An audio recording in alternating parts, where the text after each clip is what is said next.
আমরা চ্যাপ্টার 3 যেটা symmetrical fault বা থ্রি ফেজ ফল্ট এটা শেষ করার পরে আমরা পরবর্তী চ্যাপ্টার যেটা আমি নামকরণ করছি চ্যাপ্টার 4 হিসেবে, এইটায় এই চ্যাপ্টারের মধ্যে দুটো পার্ট আছে, একটা হচ্ছে সিমেট্রিক্যাল কম্পোনেন্টের পার্ট আর একটা হচ্ছে আনসিমেট্রিক্যাল ফল্ট।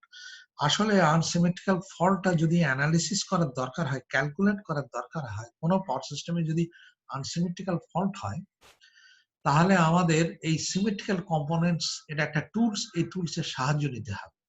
অতএব সিমেট্রিক্যাল কম্পোনেন্ট সম্পর্কে আগে একটা ধারণা আমাদের ভালো করে থাকার দরকার আছে। এখানে একটু ছোট ব্রিফিং দিয়ে রাখি যে আনসিমেট্রিক্যাল ফল্ট, সিমেট্রিক্যাল ফল্টের বড় অ্যাডভান্টেজ ছিল, যেহেতু সিমেট্রিক্যাল ফল্ট মানে থ্রি ফেজ ফল্ট, তিনটে ফেজ একত্রিত একসঙ্গেই ফল্টের সঙ্গে ইনভলভ হচ্ছে, তার মানে তখনও ফল্টের সময়ও যে ফল্ট কারেন্টটা ফ্লো করবে সেখানে তিনটে ফেজের ফল্ট কারেন্টের পরিমাণ সমান বা ব্যালেন্সড, যদিও তাদের মধ্যে 120 ফেজ ডিসপ্লেসমেন্ট সেটা তো থাকবেই, কিন্তু সিস্টেমটা স্টিল ব্যালেন্সড থ্রি ফেজ ফল্টের সময়। কিন্তু অর্থাৎ সেই সব ক্ষেত্রে যেহেতু আমাদের তিনটে ফেজ আইডেন্টিক্যাল, অর্থাৎ যে কোনো একটা ফেজের সলিউশন আমরা করে ফেলি, যেটা নর্মালি আমরা যে কারণে দেখেছো সিমেট্রিক্যাল ফল্টের সময় আমরা তিনটে ফেজ আলাদা আলাদা ভাবে ক্যালকুলেট করার প্রয়োজন হয়নি, যে কোনো একটা ফেজের কারেন্টকে আমরা বার করে নিয়েছি। যদি এ ফেজের কারেন্ট বার করি এবং সেটা যদি 0 ডিগ্রি ডিসপ্লেসমেন্ট ধরি, তাহলে বি ফেজের হবে ওই একই মান এবং -120, সি ফেজের হবে একই মান -240 ডিগ্রি। তার মানে শুধু ফেজ ডিসপ্লেসমেন্টটা ছাড়া ম্যাগনিটিউড গুলো সব সমান, ভোল্টেজের বেলাতে তাই। কিন্তু আনসিমেট্রিক্যাল ফল্ট হলে ঘটনাটা অন্যরকমের, সেখানে তিনটে ফেজ আলাদা আলাদা ভাবে অ্যানালিসিস করতে হবে। এই তিনটে ফেজ আলাদা আলাদা ভাবে অ্যানালিসিস করার কারণে এই পুরো সিস্টেম আনসিমেট্রিক্যাল ফল্ট যদি ক্যালকুলেট করার দরকার হয়ে পড়ে, তাহলে এত একটা হিউজ ক্যালকুলেশনের প্রশ্ন ওঠে তিনটে ফেজ আলাদা আলাদা ভাবে।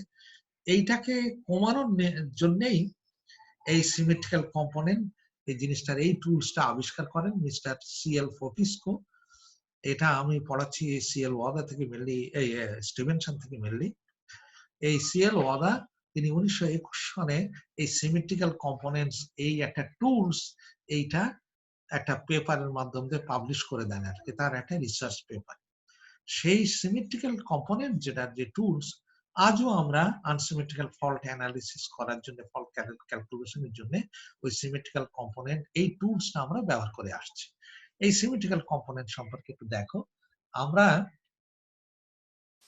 সিমেট্রিক্যাল কম্পোনেন্টস এখানে ডেফিনেশন দিতে গেলে যেটা বলা হচ্ছে যে যে কোনো n সংখ্যক আনব্যালেন্সড ফেজারকে n সংখ্যক ব্যালেন্সড ফেজারে রিজলভ করা যায়। এই যে Fortescue works proves that an unbalanced system of n related phasors, একটা সিস্টেমে যদি n সংখ্যক ফেজার থাকে, তিনটে না হয় n সংখ্যক ফেজার আনব্যালেন্স সিস্টেমে, তাহলে এই সিমেট্রিক্যাল কম্পোনেন্টস এর সাহায্যে can be resolved into n systems of balanced phasors।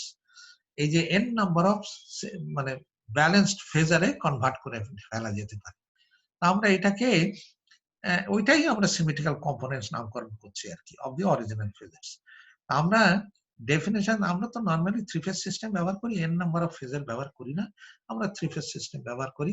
এই জন্য ফোর্টিস্কো থিওরেমের ডেফিনেশনটাকে দেখো। এখানে যেটা আমরা পরীক্ষার সময় যদি ফোর্টিস্কো থিওরেম কি বলতে চাই জিজ্ঞেস করি, তাহলে তোমাদের উত্তরটা হবে এরকম ধরনের যে according to Fortescue theorem, three unbalanced phasors of a three-phase system can be resolved into three balanced system of phasors। ওই তিনটে ব্যালেন্স সিস্টেম অফ ফেজার্স কে আমরা নামকরণ করছি positive sequence component, negative sequence component এবং জিরো সিকোয়েন্স কম্পোনেন্ট। এগুলি হচ্ছে সব sequence components, বুঝতে পেরেছো? কিন্তু প্রত্যেকটাই ব্যালেন্সড। পজিটিভ সিকোয়েন্সের যে তিনটে কম্পোনেন্টস হবে, তিনটে, এ তো থ্রি ফেজ সিস্টেমে, এখানেও এটা ব্যালেন্স, নেগেটিভ সিকোয়েন্সের ব্যালেন্স, জিরো সিকোয়েন্সের মধ্যে কোনো ফেজ নেই। তো এখানে দেখো ডেফিনেশন অনুযায়ী পজিটিভ সিকোয়েন্স কম্পোনেন্টস এইভাবে বলছে, এটা কনসিস্টিং অফ থ্রি ফেজেস, তিনটে ফেজ আছে, ফেজার আছে, equal in magnitude displaced from each other by 120 degree in phase and having a phase sequence as original phasor. Original যে আনব্যালেন্স ফেজার ছিল তার যে ফেজ সিকোয়েন্স ছিল পজিটিভ সিকোয়েন্সের phase sequence exactly same. অর্থাৎ original phasor যদি unbalance ফেজারের phase sequence যদি এ বি সি হয় তাহলে পজিটিভ সিকোয়েন্স কম্পোনেন্টের ফেজ সিকোয়েন্সটাও হবে এ বি সি। তারপরে আসছে negative sequence component. Negative sequence কম্পোনেন্টটা হচ্ছে ওই এখানেও তিনটে component consisting of three phasors equal in magnitude displaced from each other by 120 degree, একদম পজিটিভ সিকোয়েন্স কম্পোনেন্ট মতনই, কিন্তু তফাৎ হচ্ছে and having a phase sequence opposite to that of original phasor। তো অরিজিনাল ফেজারের ফেজ সিকোয়েন্স যদি A B C হয় তাহলে আমাদের নেগেটিভ সিকোয়েন্সের হবে এ বি সি না এ সি বি, উল্টো দিকে আর কি। এইভাবে হবে ফেজ সিকোয়েন্সটা উল্টো দিকে। এটা যদি পজিটিভ ক্লকওয়াইজে হয় এটা হবে অ্যান্টি ক্লকওয়াইজ এর সিকোয়েন্সটা। এটা গেল। আর এরপরে আসছে জিরো সিকোয়েন্স কম্পোনেন্ট। এটা এখানেও তিনটে ফেজার যার মান তিনটে সমান, ম্যাগনিটিউড গুলো সমান, কিন্তু তাদের মধ্যে কোনো ফেজ ডিসপ্লেসমেন্ট নেই। এই গেল। আমরা নর্মালি আমরা তো জানি যেটা নর্মালি তিনটে ফেজকে আমরা এ বি সি, কোনো কোনো জায়গায় এক্স ওয়াই জেড, হ্যাঁ, এই এক এক ভাবে এক এক দেশে প্রচলিত আছে। তো আমরা তিনটে ফেজকে পাওয়ার সিস্টেমে, থ্রি ফেজ সিস্টেমে তিনটে ফেজকে ফেজ এ, ফেজ বি, ফেজ সি এই হিসেবে এ বি সি হিসেবে রাখছি, আমরা ধরে রাখছি। তাহলে আমাদের ভোল্টেজ এবং কারেন্টের আমরা যদি বলি যে phase currents and phase sequence of voltage and currents in a system is ABC. বুঝতে পেরেছো? এবিসি এই হচ্ছে নর্মালি আমরা ফেজ সিকোয়েন্স বলে থাকি। The phase sequence of positive সিকোয়েন্সটাও হচ্ছে এবিসি, যে কটা আমি বলে আসলাম। নেগেটিভ সিকোয়েন্সটা হচ্ছে এসিবি। আর জিরো সিকোয়েন্সের মধ্যে তো কোনো ফেজ সিকোয়েন্স নাই, জিরো সিকোয়েন্স কম্পোনেন্টস এর মধ্যে। এটা গেল। আমরা তিনটে ভোল্টেজকে ভিএ, ভিভি, ভিসি এই দ্বারা ডিনোট যদি করি তাহলে দেখো এই তিনটে ভোল্টেজকে, এটা আমাদের এখানে আনি, এখানে অরিজিনাল ফেজারটা যদি ভিএ, ভিভি, ভিসি দেখাতাম কিন্তু আনব্যালেন্সড, তাহলে আমাদের দেখো তিনটে কম্পোনেন্টসে ভাগ করেছি কি করে। এটা হচ্ছে পজিটিভ সিকোয়েন্স কম্পোনেন্টটা VA1, এটা হচ্ছে এ ফেজের পজিটিভ সিকোয়েন্স কম্পোনেন্ট, বি ফেজের পজিটিভ সিকোয়েন্স কম্পোনেন্টকে VB1 বলছি, আর সি ফেজের পজিটিভ সিকোয়েন্স কম্পোনেন্টকে VC1 বলছি। এবং এখানেও দেখো তিনটের মান সমান, ম্যাগনিটিউড গুলো সমান, এবং এদের মধ্যে 120 ডিগ্রি ফেজ ডিসপ্লেসমেন্ট, এবং ফেজ সিকোয়েন্স হচ্ছে ABC, একদম অরিজিনাল ফেজ সিকোয়েন্সের সঙ্গে সমান। এটা হচ্ছে আমাদের নেগেটিভ সিকোয়েন্স কম্পোনেন্টের তিনটে ফেজার পজিশন গুলো। এই VA2 দ্বারা আমরা নেগেটিভ সিকোয়েন্স কম্পোনেন্ট বোঝাচ্ছি।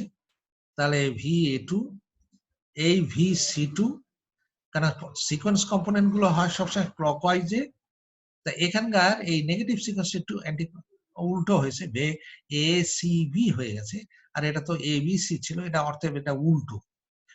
যাই হোক, এটা হচ্ছে ফেজার পজিশন গুলো দেখানো হলো নেগেটিভ সিকোয়েন্স কম্পোনেন্টের। আর এটা হচ্ছে জিরো সিকোয়েন্স। দেখো প্রত্যেকটার মান সমান, VA0, VB0, VC0, তিনটে ফেজের তিনটে ফেজ সিকোয়েন্স কম্পোনেন্ট, কিন্তু মান সমান, এদের মধ্যে কোনো ফেজ ডিসপ্লেসমেন্ট নেই।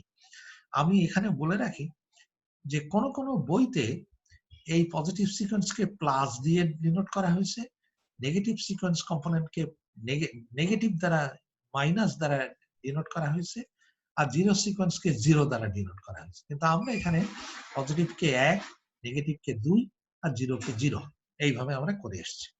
আমরা ফোর্টিস্কো থিওরাম অনুযায়ী আমরা যদি এখানে লিখি, দেখো তিনটে কম্পোনেন্টস এ ভাগ করেছি কি করে, যেটা ফোর্টিস্কো থিওরামের রুল অনুযায়ী আমরা এটা লিখছি যে এই আমাদের VA is equal to VA1 plus VA2 plus VA0, এটা ধরো 1 নম্বর ইকুয়েশন। VB কে অরিজিনাল ফেজ আর বি ফেজ কে আমি তিনটে সিকোয়েন্স কম্পোনেন্টের যোগফল লিখছি, পজিটিভ, নেগেটিভ, জিরো, এবং সি ফেজ কেও এই সি ফেজের পজিটিভ, নেগেটিভ, জিরো সিকোয়েন্স কে লিখছি আর কি। আমি এই পর্যন্ত দিয়ে এটাকে আমি শেষ করি। আমরা নেক্সট লেকচারে আবার যাবো আর কি। আমি এখানে এই জিনিসটাকে বন্ধ করে দিই।